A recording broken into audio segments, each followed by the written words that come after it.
Sir ಈಗ ಲಕ್ಷ್ಮಣ್ ಸವದಿ ಅವರು ಯಾವುದೇ ಖಾತೆ ಕೊಟ್ಟರು ನಿಭಾಯಿಸ್ತಾರೆ, ಆ ಕೆಪಾಸಿಟಿ ಇದೆ. ಆದರೆ ಬೆಳಗಾವಿ ಜಿಲ್ಲೆ ದೊಡ್ಡ ಜಿಲ್ಲೆ, ಇಲ್ಲೇ ಖ್ಯಾತಿಗಳು ಕೂಡ ಜಾಸ್ತಿ ಇದ್ದಾವೆ. ಆ ಖ್ಯಾತಿಗಳನ್ನು ಯಾವ ರೀತಿ ಎದುರಿಸ್ತೀರಾ ಮತ್ತು ನಿಭಾಯಿಸ್ತಾರೆ?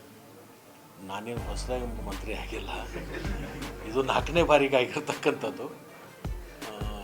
ಖ್ಯಾತೆ ಮಾಡೋದು ನಮ್ಮ ಜೊತೆಗೇನು ಮಾಡಬೇಕಲ್ಲ.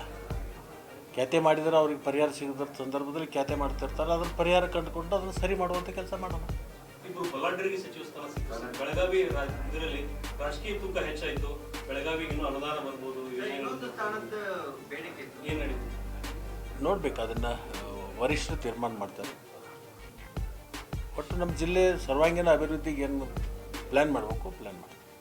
ಸರ್, ನಿಮ್ದೊಂದು ಕನಸಿನ ಒಂದು ಭಾಳ ಕಾಳಜಿ ಇರುವಂತಹ ಒಂದು ವಿಚಾರ ಆಗಿದೆ. ಏನಂದರೆ ತೂಕದಲ್ಲಿ ಮೋಸ, ಕಾರ್ಖಾನೆಗಳಲ್ಲಿ ರೈತರಿಗೆ ತೂಕದಲ್ಲಿ ಮೋಸ ಆಗ್ತಾ ಇದೆ ಅನ್ನೋದು ನೀವು ಸದನದ ಒಳಗೆ ಹೊರಗೆ ಎರಡೂ ಕಡೆ ಧ್ವನಿ ಎತ್ತಿ ರೈತರ ಪರವಾಗಿ ನಿಂತಿದ್ರಿ.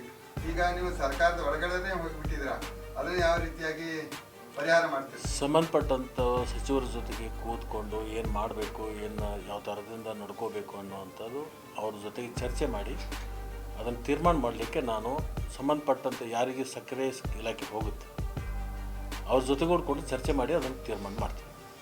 ಬರುವಂಥ ಹಂಗಾಮದಲ್ಲಿ ಸಂಪೂರ್ಣ ನಿಲ್ಲಿಸ್ಲಿಕ್ಕೆ ಆಗದೇ ಇದ್ದರೂ ಸಹಿತ 90 ಭಾಗ ಆದರೂ ನಿಲ್ಲಿಸುವಂಥ ಕೆಲಸ ಮಾಡ್ತೀವಿ. ತಮ್ಮ ಕ್ಷೇತ್ರದಲ್ಲಿ 1 ಲಕ್ಷ ಟನ್ ಗುರಿ ಇಟ್ಕೊಂಡಿದ್ವಿ, 75,000 ಇದಾಗಿದೆ. ಈಗಾಗಲೇ ನಮ್ಮ ತಾಲೂಕದಲ್ಲಿ 76 ಲಕ್ಷ ಟನ್ ಕಬ್ಬು ಬೆಳೆಯುತ್ತೆ ರಿಪೋರ್ಟ್ ಪ್ರಕಾರ. ಬಹುಶಃ ಅದು 28 ಒಳಗಾಗಿ 2 ಯೋಜನೆಗಳು ಪ್ರಾರಂಭ ಆಗಿದೆ.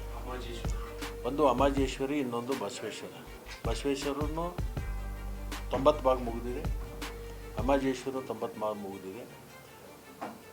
2 ತಿಂಗಳಲ್ಲಿ ಆ ಕೆಲಸ ಪೂರ್ಣ ಮಾಡಬೇಕು ಅಂತಕ್ಕಂಥ ಒಂದು ಟೈಮ್ ಬೌಂಡ್ ಇಟ್ಕೊಂಡಿದ್ದೀವಿ. ಈ ವರ್ಷಕ್ಕೆ ನಾವು ನೀರು ಕೊಡಲಿಕ್ಕೆ ಪ್ರಾರಂಭ ಮಾಡಿದರೆ ಅದು 27-28ನೇ ಹಂಗಾಮದಲ್ಲಿ 1 ಕೋಟಿ ಟನ್ ಕಬ್ಬನ್ನು ಬೆಳೀತಕ್ಕಂಥ ತಾಲೂಕು ಇಡೀ ರಾಜ್ಯದಲ್ಲಿ ಯಾವುದಾದ್ರೆ ಅದು 10ನೇ ತಾಲೂಕು ಆಗುತ್ತೆ. ಜಿಲ್ಲೆಯಲ್ಲಿ 2 ಸಾಹುಕಾರಗಳು ಮಂತ್ರಿಯಾಗಿದ್ದಾರೆ. ನಾನಂತೂ ಸಾಹುಕಾರ ಅಲ್ಲ, ಸಾಮಾನ್ಯ ರೈತ ಕುಟುಂಬದಿಂದ ಬಂದಿರತಕ್ಕಂಥ ಒಬ್ಬ ರೈತ. ಕೃಷಿ ಮಹಾವಿದ್ಯಾಲಯ ಕಾಮಗಾರಿ ಸ್ವಲ್ಪ ದಿವಸ ಬೇಕು. DPR ಆಗ್ತಾಯಿದೆ, ಜಮೀನು ಗುರುತಾಗಿದೆ. ಅದು ರೆವಿನ್ಯೂ ಡಿಪಾರ್ಟ್ಮೆಂಟದಿಂದ ಅಗ್ರಿಕಲ್ಚರ್ ಡಿಪಾರ್ಟ್ಮೆಂಟಿಗೆ ಹಸ್ತಾಂತರ ಮಾಡ್ತಕ್ಕಂಥ ಹಂತದಲ್ಲಿದೆ. ಅದನ್ನು ಮಾಡ್ಕೊಂಡು DPR ರೆಡಿ ಆಗ್ತಾಯಿದೆ. ಅದಾದಮೇಲೆ ಟೆಂಡರ್ ಪ್ರಕ್ರಿಯೆ ಮುಗಿಸ್ಕೊಂಡು ಅದನ್ನು ಮುಂದೆ ನಮ್ಮ ಅಮಾಜೇಶ್ವರಿ ಯೋಜನೆ ಉದ್ಘಾಟನಾ ಸಮಾರಂಭ ಏನು ಬರುತ್ತಲ್ಲ ಆ ಸಂದರ್ಭದಲ್ಲಿ ಭೂಮಿ ಪೂಜೆ ಮಾಡ್ಬೋದು ಅಂತಕ್ಕಂಥ ಒಂದು ಆಲೋಚನೆ ಇಟ್ಕೊಂಡು. ಸರ್, ಈಗ ಇನ್ನೊಂದು ಲಕ್ಷ್ಮಣ್ ಸವದಿ ಅವರು ಪಕ್ಷದ ಕಾರ್ಯಕ್ರಮಗಳಲ್ಲಿ ಹೆಚ್ಚಾಗಿ ಭಾಗವಹಿಸೋದಿಲ್ಲ, ಪಕ್ಷದ ಕಚೇರಿಗೆ ಬರೋದಿಲ್ಲ ಅನ್ನುವಂಥ ಒಂದು ಆರೋಪ ಇದೆ ಸರ್. ಪಕ್ಷದ ಕಚೇರಿಗೆ ಕಾರ್ಯಕರ್ತರನ್ನು ಭೇಟಿಯಾಗಿ ಇರುವಂಥ ಕಾರ್ಯಕ್ರಮ ತಾವು ಮಿನಿಸ್ಟರ್ ಆಗೋಕ್ಕಿಂತ ಪೂರ್ವದಲ್ಲಿ ಇನ್ನೊಬ್ಬರು ಸಚಿವರು ತಾವು CM ಅವರು ಬೆಳಗಾವಿಯನ್ನ ಮುಖಂಡರಿದ್ದಾರೆ, ಒಂದು ಕನ್ನಡ ಭವನದಲ್ಲಿ ದೆಹಲಿಯಲ್ಲಿ ಸಭೆ ಆಯಿತು ಅನ್ನೋ ಒಂದು ವಿಚಾರ ಹೊರಗಡೆ ಬರ್ತಾ ಇದೆ. ಏನಾದರೂ ಆ ರೀತಿ ಏನಾದರೂ ಚರ್ಚೆ ಆಯ್ತಾ ಸರ್? ತಮ್ಮ ವಿರೋಧ ಮಾಡಿದ್ರು, ಖಾತೆ ಕೊಡಬೇಕಾದ್ರೆ ಇಲ್ಲಿಯವರು ಪ್ರಭಾವಿ ಸಚಿವರು ವಿರೋಧ ಮಾಡಿರೋ ಅನ್ನೋದು ಆರೋಪ ಇದೆ. ಆರೋಪರಿಯವು ಸರ್, ಆ ರೀತಿ ಆರೋಪ ಬೇರೆ, ಸತ್ಯ ಬೇರೆ. ಬೆಳಗಾವಿ ಈಗ ನಿನ್ನ ಮೇಲೆ ನಾನು ಆರೋಪ ಮಾಡ್ತೀನಿ, ನನ್ನ ಬಗ್ಗೆ ನಿನ್ನ ಒಳ್ಳೆ ಭಾವನೆ ಇಲ್ಲಪ್ಪ ಅಂತೇಳಿ ಆರೋಪ ಮಾಡ್ತೀನಿ, ಬಟ್ ನೀ ಹೇಳ್ಬೇಕಲ್ಲ. ಹಾಗೇನಿಲ್ಲ. ಮುಖ್ಯಮಂತ್ರಿಗಳು ಕರ್ನಾಟಕ ಭವನದಲ್ಲಿ ಇದ್ದಂಥ ಸಂದರ್ಭದಲ್ಲಿ ಸಹಜವಾಗಿ ಎಲ್ಲರೂ ಕೂಡಿದ್ವಿ. ಆಯಾ ಜಿಲ್ಲಾ ವೈಸು ಯಾರ್ಯಾರು ಬಂದಿದ್ರು ಅವರೆಲ್ಲರನ್ನೂ ಕರೆಸ್ಕೊಂಡು ಕೂತ್ಕೊಂಡು ಮಂತ್ರಿ ಯಾರೇ ಆಗಲಿ ಯಾರೇ ಬಿಡಲಿ ಎಲ್ಲರೂ ಕೂಡ ಒಮ್ಮನಸ್ಸಿನಿಂದ ಒಂದಾಗಿ ಹೋಗ್ತಕ್ಕಂಥದ್ದು ಮಾಡಿದರೆ ಮುಂದೆ ಎಲ್ಲರಿಗೂ ಮತ್ತು ಭವಿಷ್ಯ ಇದೆ ಅಂತಕ್ಕಂಥ ಮಾತುಗಳನ್ನು ಅವ್ರು ಹೇಳಿದರು. ಅದನ್ನೇನು ದೊಡ್ಡ ವಿಶೇಷ.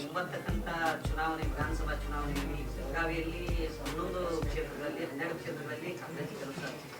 ಆ ನಿಟ್ಟಿನಲ್ಲಿ ಹೆಚ್ಚುವರಿ ಸೀಟನ್ನು ಗೆಲ್ಲಿಸ್ಕೊಂಡು ಬರೋ ನಿಟ್ಟಿನಲ್ಲಿ ಏನಾದರೂ ರೂಪರೇಷ ಏನಾದರೂ ನೀವು ಗೆಲ್ಲಿಸ್ಕೊಂಡು ಬರಬೇಕು ಅನ್ನೋ ಒಂದು ಟಾರ್ಗೆಟ್ ಏನಾದರೂ ಕೊಡ್ತೀರಾ?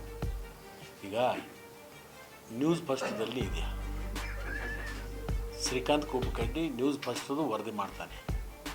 ಆ ನ್ಯೂಸ್ ಫಸ್ಟ್ ಬೆಳಿಬೇಕು, ಇನ್ನಷ್ಟು ಅದು TRP ಹೆಚ್ಚಾಗಬೇಕು ಅಂತ ಹೇಳಿ ನೀವು ಕೆಲಸ ಮಾಡ್ತಿದ್ದಾನೆ. ನಾವು ಸರ್, ಈಗ ದೊಡ್ಡ ಜಿಲ್ಲೆ ಇರೋದ್ರಿಂದ ಜಿಲ್ಲಾ ವಿಭಜನೆ ಆಗ್ಬೇಕಂತ ಹೇಳಿ ಭಾಳ ದಿನದಿಂದ ಬೇಡಿಕೆ ಇದೆ. ಭಾಳ ದಿವಸದಿಂದ ಬೇಡಿಕೆ ಇದೆ. ಆ ಬೇಡಿಕೆಗೆ ಎಲ್ಲರೂ ಪೂರಕವಾಗಿದ್ದಾರೆ. ಅದನ್ನು ಸದ್ಯಕ್ಕೆ ಮಾಡಲಿಕ್ಕೆ ಕಾನೂನದು ತೊಡಗಿದೆ. ಏನ್ ಸರ್ ಅದು? ಈ ಜನಗಣತಿ ಪ್ರಾರಂಭ ಆಗಿದೆಯಲ್ಲ, ಇದು ಮುಗಿಯುವವರೆಗೆ ಗ್ರಾಮ ಪಂಚಾಯತಿಯು ವಿಭಜನೆ ಮಾಡೋಕ್ಕೆ ಬರಲ್ಲ, ಯಾವುದೇ ತಾಲೂಕು ವಿಭಜನೆ ಮಾಡೋಕ್ಕೆ ಬರೋದಿಲ್ಲ, ಜಿಲ್ಲಾ ವಿಭಜನೆ ಮಾಡೋಕ್ಕೆ ಬರೋದಿಲ್ಲ. ಇದು ಸೆನ್ಸಸ್ ಮುಗಿದ ಮೇಲೆ ಮಾಡಬೇಕಾಗುತ್ತೆ.